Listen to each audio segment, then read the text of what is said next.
Hey, Speak Easy podcast listeners. This is your host, Altovise Pelzer. Oh, man. Can we be honest? I'm a snacker. Hi, my name is Altovise and I'm a snacker. Hi, Altovise. Hello. Yeah, yeah. And COVID didn't help any, guys. I could purposely be inside and we weren't allowed to go outside. Oh, I'm Mhm. getting extra snacks just because nobody's going to see me. But we have had some real interesting health challenges that have come up within the last year. And man, it's taking us to a whole other mindset when we think about health being our wealth and what that looks like, uh, legacy building, what that means, and really being able to say, am I really fit for service? Am I at my best Mhm. to be able to do whatever it is I want to do in life or in business? So with that being said, I'm excited about having my guest on for today. Hello, Lisa. How are you? I am well, Altovise. How are you? I am doing great. I am feeling good. Feeling Uh, free? Man, this has been an interesting scenario. People have gone from their pants fitting to them not fitting. We've Mm-hmm. gone through this whole transition of trying to figure out, should we get the vaccine? Should we not? Are masks really helping us or hurting us? And so I know we have some great topics to discuss today. Yeah. Lisa, let the studio audience know a little bit about yourself and then we'll dive in. Okay, great. First of all, thank you again for having me here this evening. My name is Lisa, and I am a nurse. I've been a nurse, registered nurse for 35 years. Most of my practice has been in the emergency department and addiction medicine. So I think I can definitely speak to some of these challenges.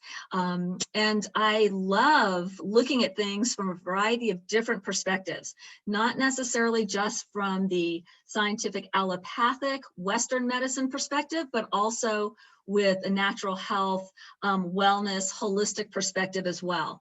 And so, yes, this whole COVID-19 issue has been quite unique. I'll say that, and we'll start start with that as a place Right? that We we can can agree. start there, right? Start there. Just like as a whole, it's been Yes, unique. Uh, right. it's interesting that you said that because I'm sitting here and as I look over, I see the hand sanitizer and I think about this rush to Right. buy hand sanitizer. Now, what I have is a homemade one. It's with Mhm. the alcohol and the aloe Right. because I'm all about trying to do things a Yes. little healthier. Right. But it was interesting because it made us realize, guys, we really aren't doing what we like the basic things like washing our hands. Well, and you know, the really interesting thing, I've taught nursing school for the last 3 years. And one of the fabulous things I love teaching is about immunity. And when you're teaching about how the body works in our immune system, the very first level of defense are these fabulous little microorganisms on our skin that actually act as our first line of defense to protect us against foreign invaders. So that was my first like warning sign when we started telling everybody, wash your hands with this really intense hand sanitizer. And people, of course, instead of using that as a backup in case they could not wash their hands properly with soap and water, everybody goes to the hand sanitizer thinking that's best. Well, if you could recall back, I want to say it's 5-10 years ago, there was a huge antibacterial soap and washing issue that folks had gotten involved with. And the powers that be decided that, maybe we don't need to be doing quite that much because there are good microorganisms on our skin that help to protect us against viruses and against bacteria. So we have to watch how we do things that we don't go too far in one direction and kill the good guys with the bad guys. Oh, you know what that made me think of? And Mm, this is a sidebar. It made go. me think of, remember how you know, nose hairs and men started trimming their nose hairs Yes. But they didn't Yes, really understand that, no, your nose hairs are like keeping things out of your they're nose and out of filters. your body. Yeah, they're little microfilters, and the same thing with our cilia in our lungs, um, Mhm. which is why they keep things out. And then, of course, when you smoke a lot, that makes those cilia, those little hairs, lay flat, and they don't like stand up straight so that they can do their filtering and push things back out. So, I'm still of the opinion that God made us in such a fashion that if left to our own devices with some sort of a bit of a healthy perspective, that pretty much our bodies are pretty remarkable and they are resilient. The problem that I have seen with this whole situation with COVID-19 has been the fear piece of it. And Mhm. that being triggered, that in and of itself triggers the release of cortisol, which when you talk about weight coming on and staying on, that is the result of the cortisol in addition to any extra calories you may be bringing on. So the cortisol changes the way you metabolize things, and it makes it very difficult for the weight to go off. So your body is saying, oh, we're in this terrible, stressful time. I'm going to need to hold on to extra body mass so that in case I am without food or without anything for a while, I will be able to survive. So it's a survival mechanism.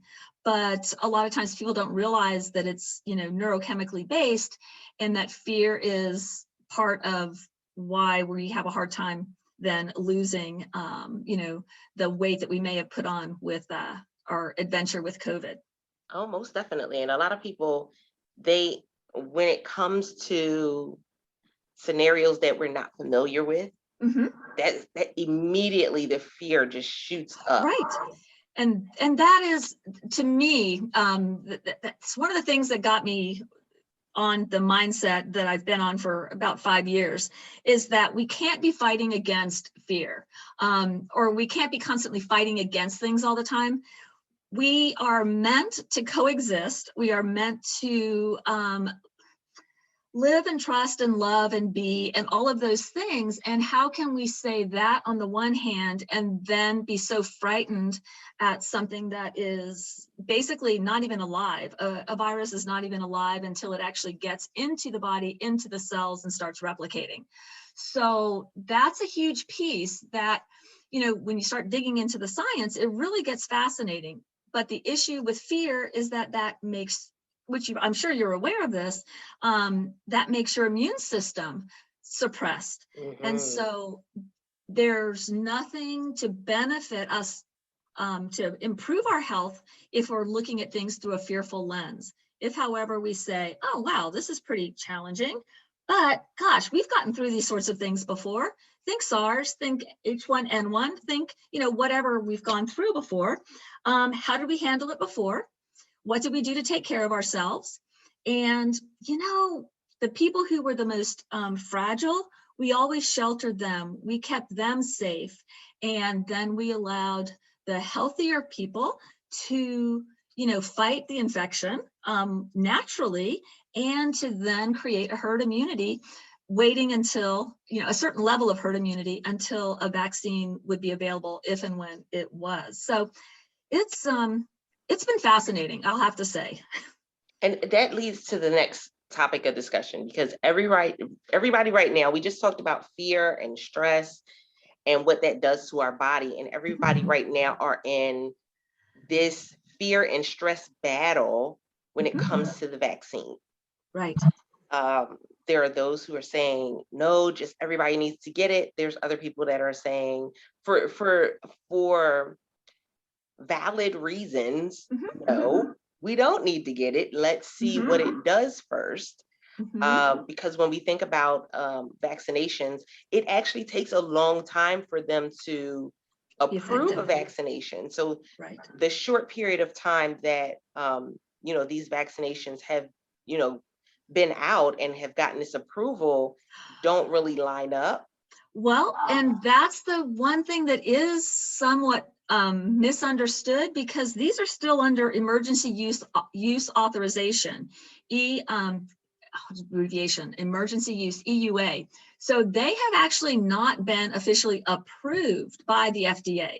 So we are in essence still undergoing phase 3 trials, which is why they have not been, quote, approved. Now, yes, they're okay to be used, but with this special caveat under the use authorization, they've not been officially, quote, through that whole long years and years of evaluation to get that stamp of, quote, approval.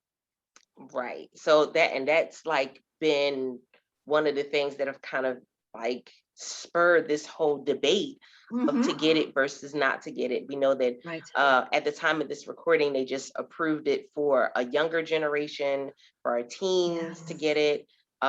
Nobody under 12 just yet, but 12 to 15, they just approved, and they're And working now think on about it. that. Think about that just for a moment. How many children have actually died as a result of COVID? I'm not sure. It's actually the numbers that because I did look it up. It was like 400 and something. So the number, whereas, if one of those children was your child, that's tragic. There's no doubt, but it's still a very teeny, tiny number and percentage wise versus the overall population. So the youth have been they're very resilient. They're, to this point, have been very hardy against the disease. And I've not seen the comorbidities involved with the children who have died, but I might suggest that they most likely had diabetes, obesity, other health challenges that they died with COVID, perhaps not as a immediate first line cause of COVID. So if I had a child that was that age, I would say you have to look at the risk benefit ratio.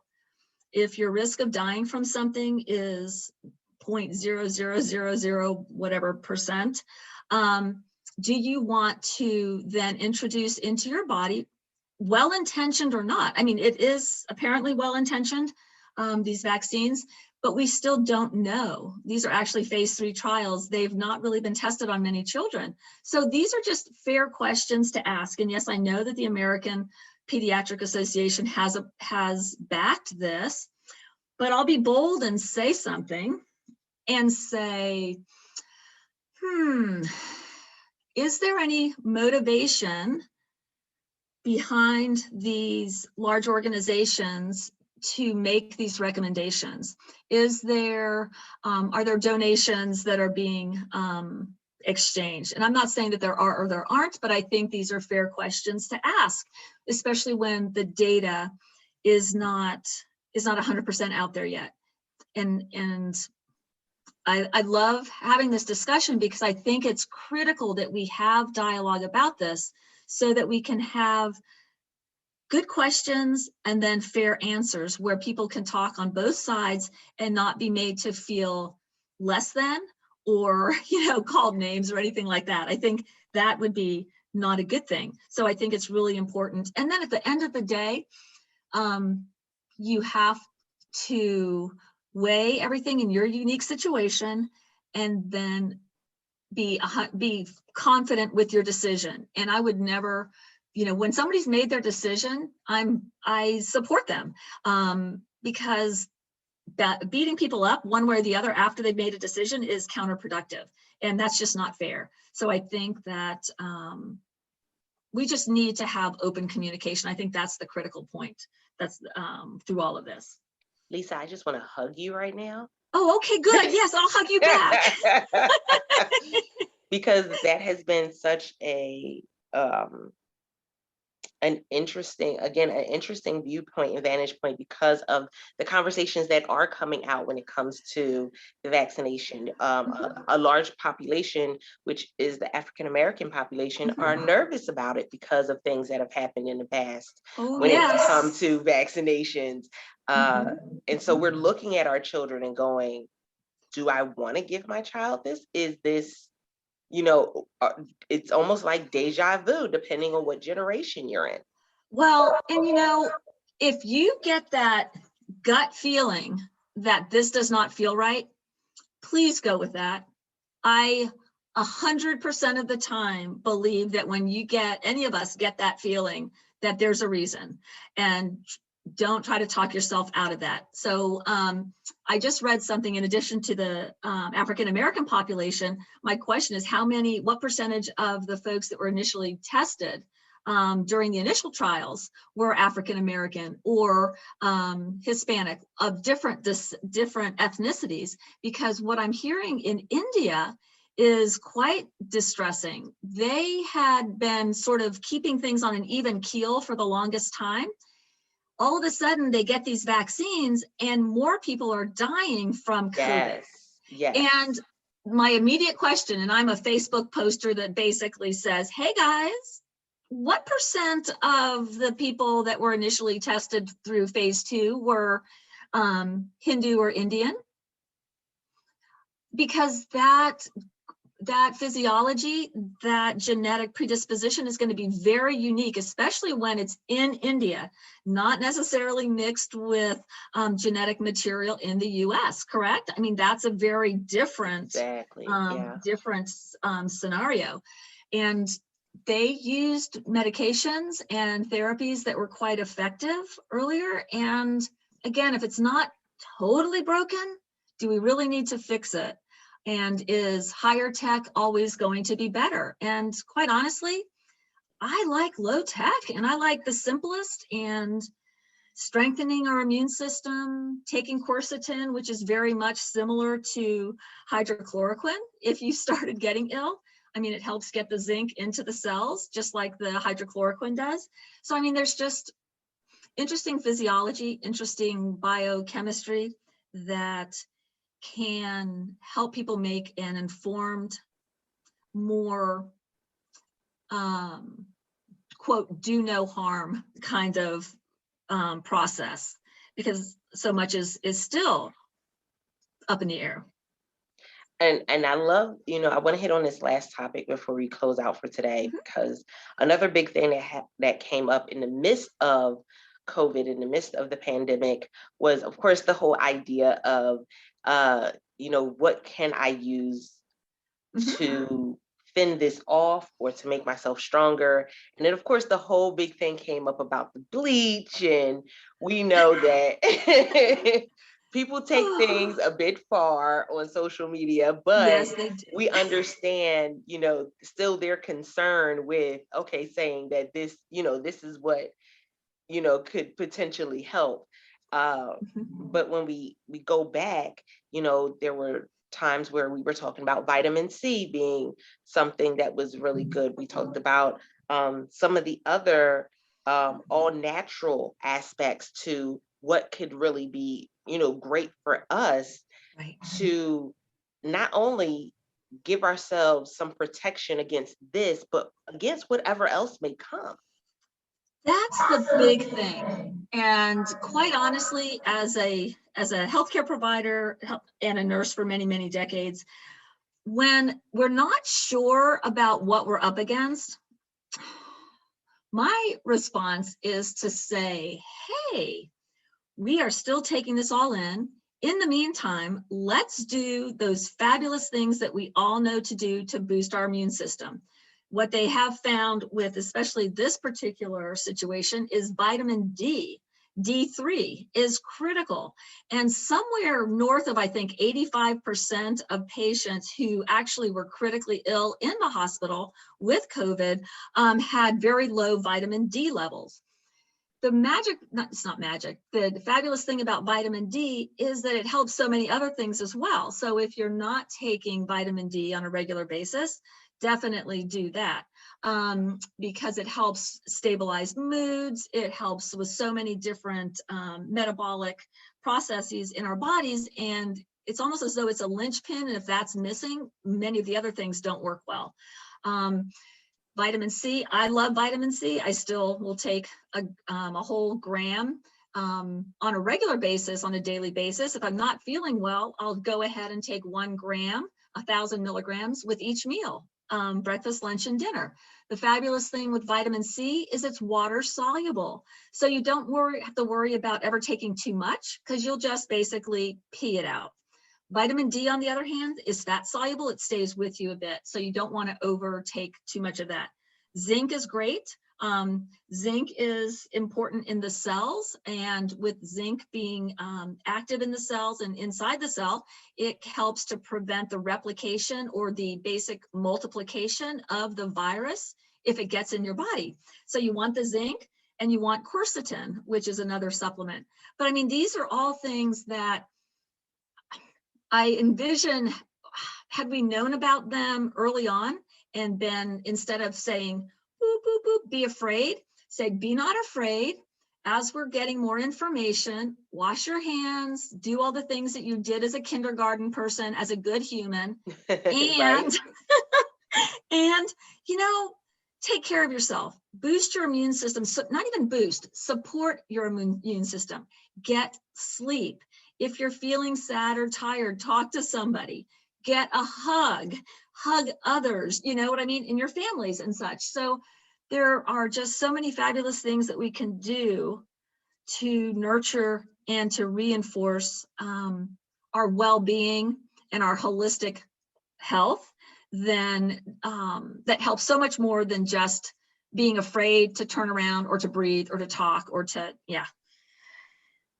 I love it. Speak Easy podcast listeners. I know this episode was slightly different than some of the others, but I wanted to make sure that you guys were well informed. One of the things when we think about business is that my health is my wealth. If I'm unhealthy, then I cannot be 100% in my business. I cannot be 100% for my spouse. I cannot be 100% for my children. I cannot even be 100% for me. And a lot of people found that during this whole pandemic was that it was the basic things, it was the foundational pieces that if they were in place, then we may not have had such a big shift as we did, or had such a big of a pandemic that we had, because those key things were not there. Are you walking every day? Are you drinking water? And, you know, Lisa talked about it. Are you getting rest? Can we be honest? Many of you, although we were in a pandemic and we're not able to go outside, you had less rest. Right. And I think the most important thing is turn off the devices. I mean, that if you just think of your mental health and your well-being as your bank account, you can either be filling it up with good stuff, or you can be draining it with all the negativity. And just even for periods of time through the day, I can speak for myself. I feel 5,000% better if I put the phone down, turn it off, go outside and dig in the garden. Come back in, then I can be refreshed and deal with it. So do those simple things for yourselves and really listen to your body. If you're feeling out of sorts, put it down. Don't need to dig any more into the craziness, and then do something good for yourself, like Altovise said. Yes, shout out to everybody that started having plants during the pandemic. Right before I think we went into the pandemic, I had an aloe plant, and it's just been growing, and it sparks joy every time I look at it, and it makes me want to get another plant. But then I'm like, I don't want to kill a plant.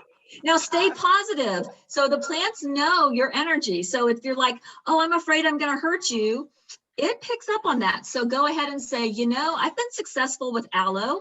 I can try another plant. And then you've got your Yes. aloe there in case you get a burn, because that's the beautiful healing salve for, Yes, for I burns. love it. It's growing and it's getting bigger and bigger. Wonderful. And so shout out to all of you that have also started walking more. There are some people, and I'll even say this, you know, there have been people who have said, you know what, I want to go back to play. So we see more people jumping rope. We see more people roller skating. And I'm like, yes, I'm here for it. Go. Have fun. Oh, that's fabulous. That is, you know, and that is something we need to do definitely as adults, but even, and our kids, I think, have forgotten what that kind of play is really like, because they've been plunked in front of the television with video games and stuff so much.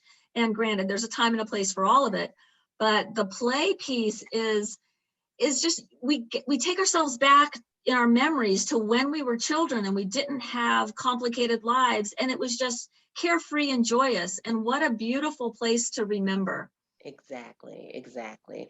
Speak Easy podcast listeners, this has been an episode that has been especially for you. Without you, there would be no podcast. So I want to hear your feedback. If you learned some things in here, or if you're somebody that started having a plant or going and roller skating or something along that lines, we definitely want to hear from you. Leave us a review on your favorite podcasting platform or reach out on Instagram at Altovise Unmuted. Also, Lisa, let them know how they can reach out to you, and where they can find you at online as well.